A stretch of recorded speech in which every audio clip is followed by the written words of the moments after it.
네, 국내 대표적인 영화제도 관중 없이 진행이 됐습니다. 어제 있었던 대종상 시상식.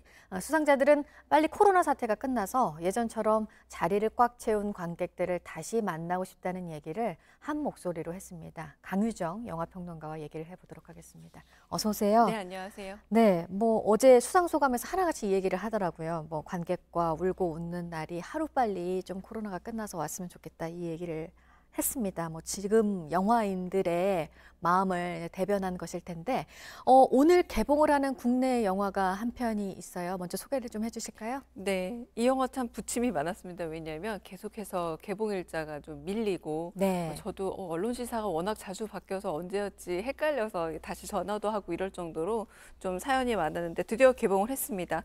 송지효 씨, 김무열 씨가 주연을 맡은 영화 침입자라는 작품이고요. 손원평이라는 감독님이신데 이 감독님이 아몬드라는 소설을 써서 또 창비 소설상을 받은 소설가 출신이기도 합니다.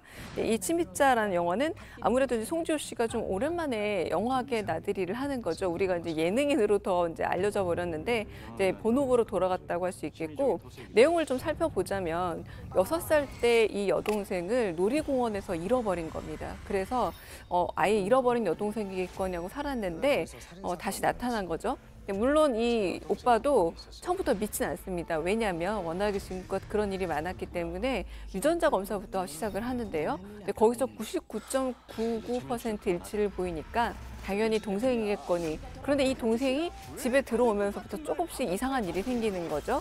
가령 5년 넘게 집에서 일을 돌봐줬던 이모님이 갑자기 사라지질 않나.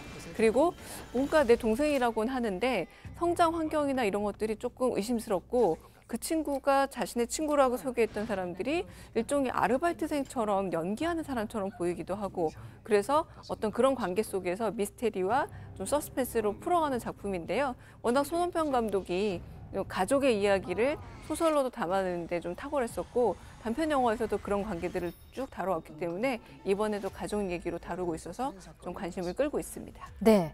그리고 오늘 개봉하는 우리 영화가 또 한 편 있죠? 네, 김희정 감독의 프랑스 여자라는 그런 제목을 가진 작품인데요. 네. 이 작품은 김호정 씨라고 혹시 화장이라는 영화의 주연을 맡았던 그 여배우입니다. 그러니까 그녀가 딱 봐도 좀 프랑스 여자하면 그녀겠구나 하고 짐작이 오잖아요.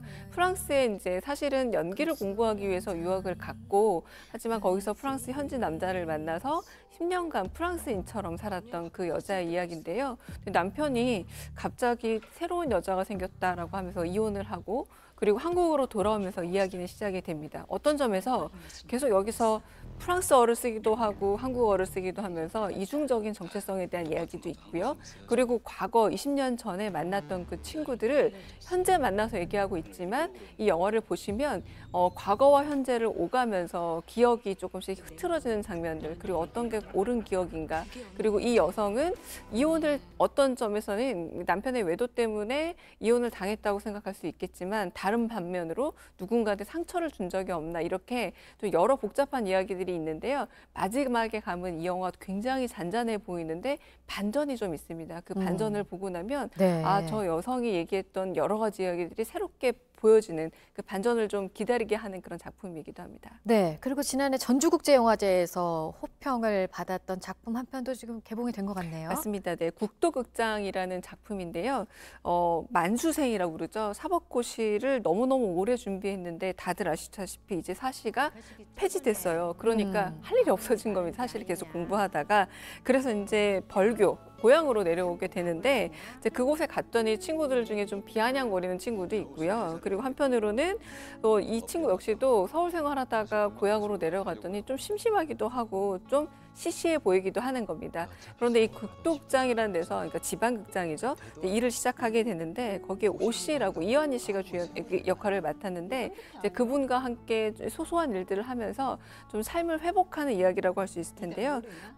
말 그대로 우리가 꼭 살면서 일이 잘 풀리지만은 않잖아요. 근데 이 감독의 변을 들어보면은 그렇게 잘 풀리지 않은 사람들이 하지만 그래도 자기 인생엔 주인공 아니겠느냐. 그래서 그런 의미에서 모두의 삶이 다 주인공이라는 의미에서 이 영화를 만들었고 역시 이렇게 조금 실패한 인물을 만들어낸 인물 이야기도 거기서부터 비롯됐다고 합니다. 네, 지금 보니까 배우 이동희 씨나 신신혜 씨는 그동안 좀 이렇게 코믹한 캐릭터를 맞아요. 많이 네. 담당을 하셨었는데 아닌가 봐요, 이 영화에서는. 일단 이동희 씨가 방금 말씀드렸던 장수생이었으나 꿈을 이루지 못하고 낙향한 젊은이로 등장하고 있고요. 신신혜 씨가 바로 그 어머니로 등장하고 있는데 신신혜 씨가 정말 연기를 너무 잘하는구나, 정말 잘하는 배우구나라는 생각을 다시금 들게 하는 작품이기도 한데 여기서 이제 좀 툭툭 던지면서 뭐 밥은 먹고 다녀야 된다, 챙겨야 된다 이런 어머니 역할을 하는데 지금까지 우리가 봤던 어머니 전형적인 연기이기도 하면서 좀 새로운 모습을 보여주고 있고요.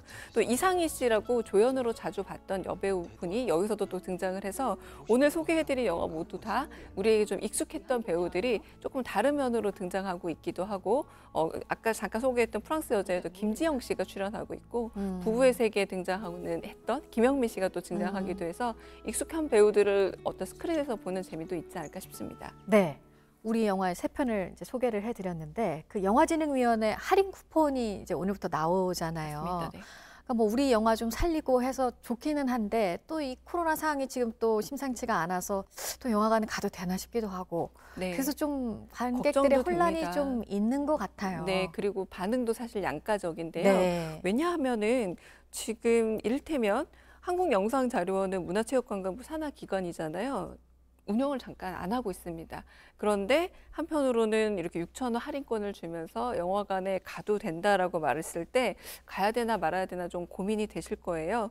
근데 아무래도 이 정책이 마련된 게 좀 됐습니다. 그리고 사실은 5월부터 좀 6,000원 할인권 어떤 방식으로든 배포하려다가 계속 미뤄졌죠. 밀려왔던 거거든요. 그래서 6월이 돼서야 이렇게 좀 할인권 얘기가 되는데 조금 설명을 드리자면 네. 133만 장이라고 얘기하면 너무너무 커 보이잖아요.